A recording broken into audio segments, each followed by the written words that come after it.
G'day guys, and welcome to the final episode in this season for land-based fishing Gladstone. I'm glad you can join me. Today we're heading north out of Gladstone towards Rockhampton, and when we get to the traffic lights at Orica we swing a hard left and follow that all the way out to the end. Hard to see through my super dirty windscreen, but check out the size of this board just hanging out on the edge of the road. If you've got a property around Gladdy or anywhere in central Queensland, send me a message. I'd be more than happy to come out and take care of anything from Indian miners all the way up to feral deer. This spot's only about 25-30 minutes from Gladstone, and it's easily accessible by a two-wheel drive car. I've headed out here in the Hilux today because that's what I've got all my gear set up in. So let's check this spot out and see what it's got to offer us. Alright guys, we've made it down here. We're down at the twin bridges, the twin railway bridges that cross the Calliope. I just refer to them as the twin bridges. I'm on the western side today. I've only ever been to the eastern side before, so I'm not too sure what to expect over here. But we'll go for a bit of a walk along the bank and see what's here. So it's absolutely ripping through here at the moment. It's incoming tide. We've still got another couple of hours of the incoming. So it's going to be right up to this grassed area by the looks, I'd say. Yeah, looks like not a bad spot. Pretty easily accessible. Get down here with a car, no worries. A few corrugations, but nothing too bad.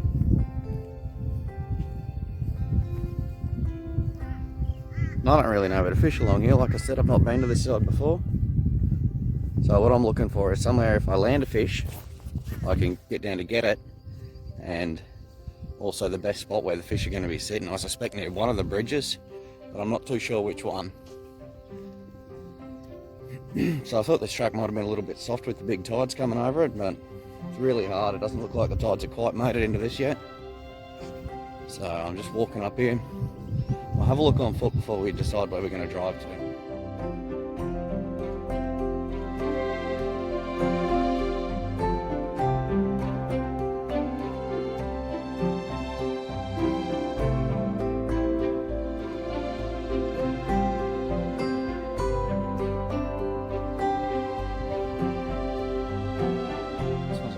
Little bit of backwater in here. I think it'd be prime for fish sitting in there out of the run, but there's just not a lot of spaces to set up along here. It's quite overgrown. Oh, big fish. Hard to say what it was, but it was definitely a big fish sitting there. Just as I was saying, there's probably big fish here.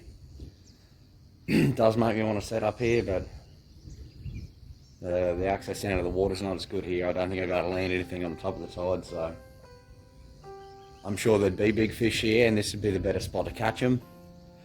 The other spots where I can land them, so unfortunately that's where I'm going to have to set up this time. So I'm going to head back there and set some gear up, and I'll catch you guys up there.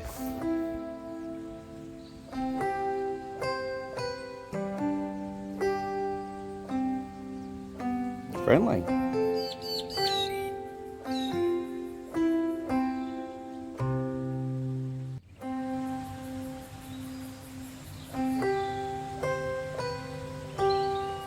Chuck me rod holders in, and it is ripping through here. I think I might have to change up to some heavier lead to try and get to the bottom, but there is a little bit of backwater here along the bank from the water pushing sideways off the pylon. So let's see if we can get a few lines in there and see if we can get any early hit ups on this dawn fishing. But I'm excited to flick some lures at that pole later on, so we'll get set up and we'll have a crack, eh? Today for bait I'm using just a little bit of everything. I'm sort of clearing out all the half packets and little bits and pieces I've got left in the freezer. So I'm using a combination of herring, potty mullet, there's some squid in there, and there's a few pillies left over from another trip I was on. So we'll throw a little bit of everything out there and we'll see what they're feeling like today.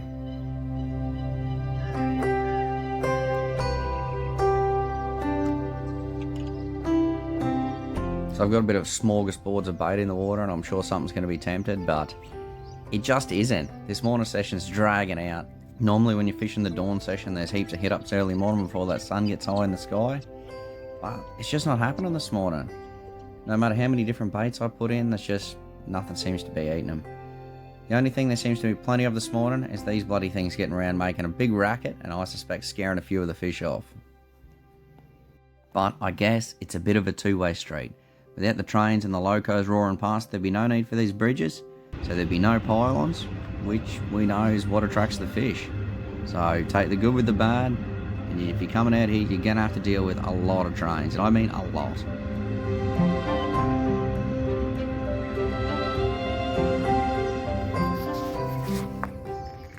Right guys, I'm just down here, I've been checking my baits, and there's a lot of rustling going on this hillside behind me in the trees. I'm wondering if it's a mob of pigs or something like that. It's got me a little bit worried because I, have been known to have a crack at you, especially if you're down here by yourself. I've got bait, maybe they're smelling that. Just going to keep a bit of an eye on the hillside and see if they come down. It's daylight, normally they wouldn't come and hassle you during the day, but we'll wait and see, we'll keep an eye out, eh? I'm thinking I'm going to get running from Mr. Boar again, and it's just this little guy hops out, no threat at all. It's a little rock wallaby, or I don't really know, it's a wallaby nonetheless. So he seems pretty friendly. He doesn't seem to notice the big Hilux ute parked there for some reason. I mean, he's looking around, he's looking right at the ute. I'm standing behind it, that's why he's not spooked yet, but yeah, you'd think the big ute there would be out of place for him, but he doesn't seem too concerned. He ends up right up behind the ute, and I thought, I'll go around and see how friendly he really is, but yeah, as soon as he sees me, he's out of there. He didn't want to chat. Maybe he'll come back.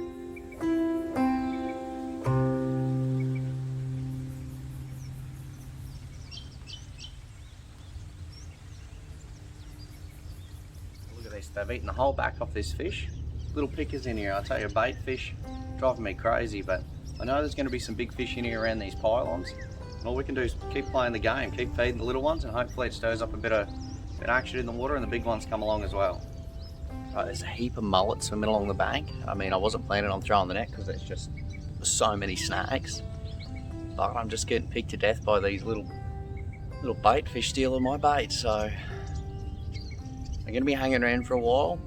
It's only early on, so the tide's going to come up, and then, maybe I've got to stay here till the tide goes down a bit to get the net off if it gets snagged. I don't really want to do it, but I do really want that live bait, so it's a risk I'm going to take. See how we go.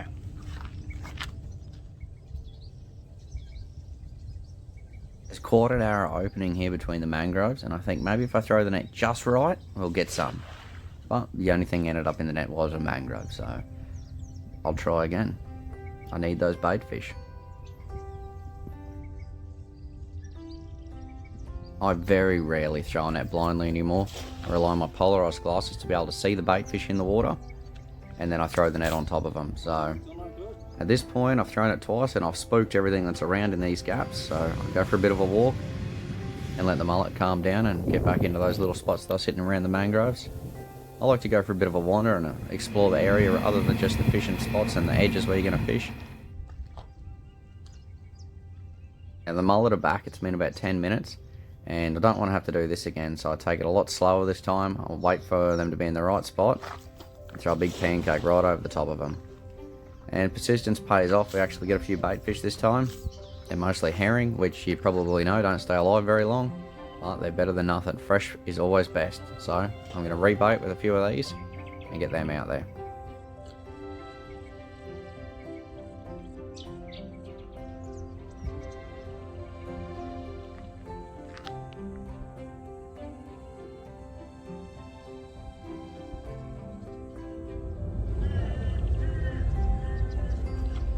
So this seems like a pretty popular spot too. There's people out there in the boat, people further on up the bank fishing. I can see over the other side somebody's about to launch a boat off the bank from the other side of the twin bridges, so I mean, I'm here on the weekend again and that's what you get, you get a lot of people around. Doesn't mean we're not going to catch fish. But it's an awesome spot and I really wanted to send the drone up to give you guys a proper look at it, but apparently it's too close to the airport and I can't figure out how to do it, so I've messaged a guy from work who's into the drones a little bit more than me, and we'll see if he gets back to me and see if I can send that up, have a bit more of an explore. But for now I can tell you it's a great spot, easily accessible. You can get down here with a car, you don't need a four-wheel drive. But wildlife around, nice spot to just come hang out, throw a line in. Maybe come down here, have a couple of beers, It's just that kind of spot. And I never knew about it. Some of the guys told me about it at work during the week, and I'm always working at the refineries and it's only just up the road and I never knew it was here. Oh, that's a bite. I better go and check that.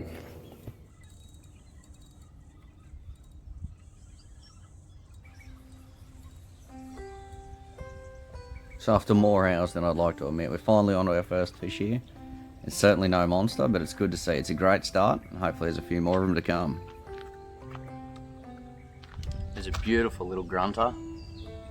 Love to see them. Love to see them a little bit bigger too, but let's get the hooks there and get this guy back in.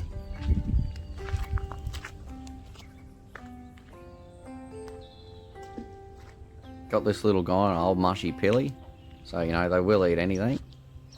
Not long after, I hook onto something fairly decent. I suspect a big cod or something, but unfortunately for me, I just give it a bit of a yank and it pops straight out of the mouth. But that's fishing for you.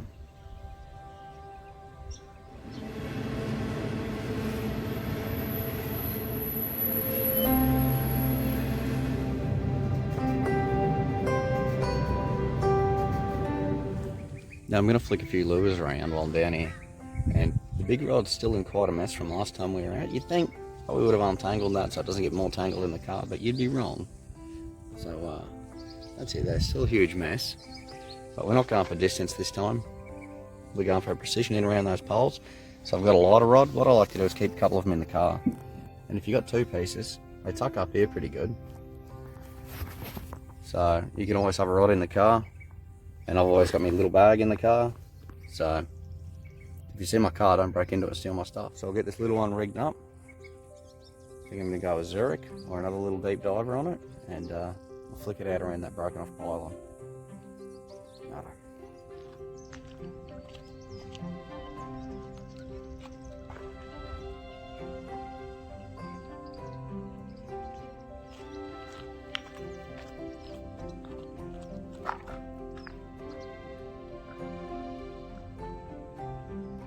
Out of all the logs and stumps and big rocks in the water around these pylons, I get snagged right on the edge of the bank.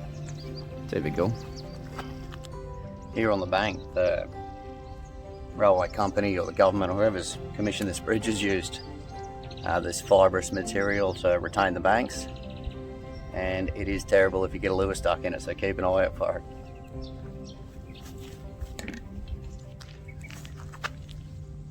Well, that stuff's really on there. I'm kind of curious to see if it'll work kind of like a fly, so just gonna leave that bit of fur on there and give it a chop, eh? I can tell you right now, it doesn't work at all. It's too heavy towards the back of the lure and it doesn't swim like it's supposed to, so don't bother trying that trick. It's definitely a bust.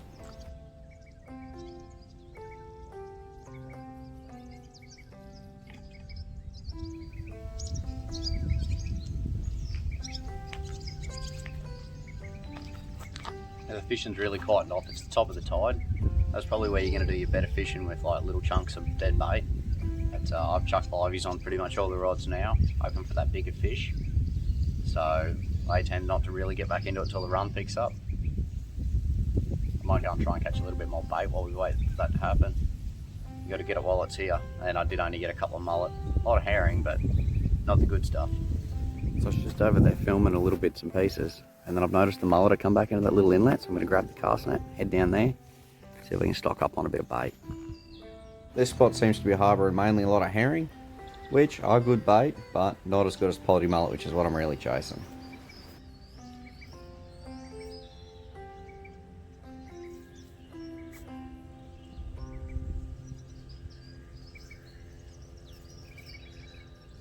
Alright guys, I want to show you something not to do. So you've bought yourself a cast net, you've gone out there and you've caught yourself a heap of bait. Awesome. These are the two most common ones you're going to catch. Potty mullet. I'll see if I can get a better shot of him there. So that's the guy you want. Awesome bait, not many spikes on them, fish love them. And this is the other one you're going to catch, a herring. So still pretty good bait, but the main thing you got to watch out that you don't do is put them in the bucket together. The potty mullet will stay alive for half an hour in a non-aerated bucket. They're really tough. But what they don't like is these guys, because they've got little tiny scales they drop when they're stressed. They die straight away. And then this guy breathes in the scales and clogs up his gills and he can't breathe anymore, so they'll both be dead really quick. So what you do with these, you can keep them, they're good bait, I keep them, but just put them in your bag, put them in your esky, use them as dead bait, and keep these guys as long as alive as long as you can, and they're going to be the best bait for you.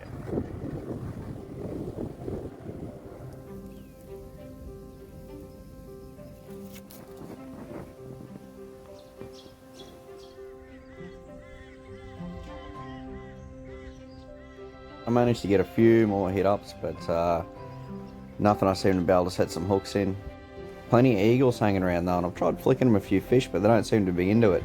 I think they're more interested in these guys. Plenty of sparrows living under these bridges. But I left him a couple of herring just in case he changes his mind.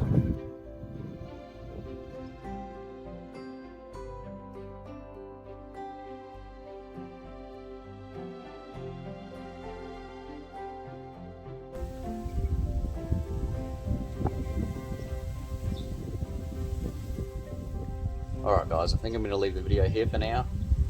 It's been a pretty good little morning section out here. I mean, we did only get that one fish, but it's just an amazing spot out here. I can't believe I didn't know about it, so shout out to the guys who told me about it.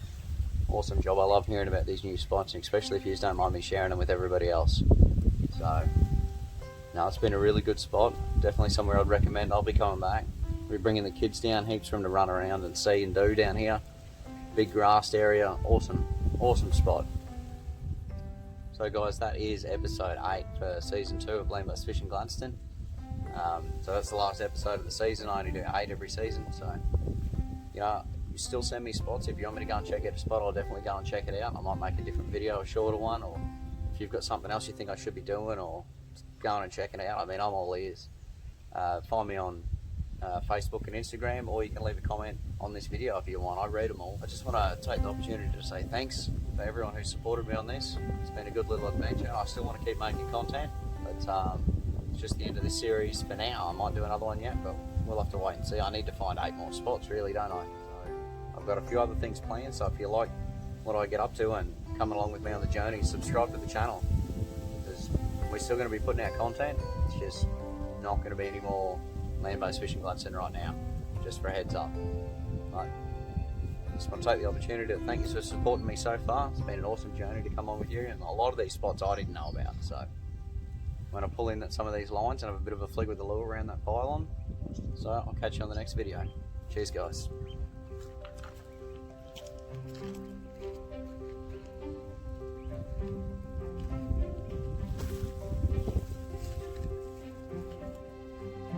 Guys, if you like the video, please subscribe to the channel. Keep updated on everything I'm up to. It means a lot to me if you could, if you could subscribe. Make sure you get out there and make the most of this great southern land.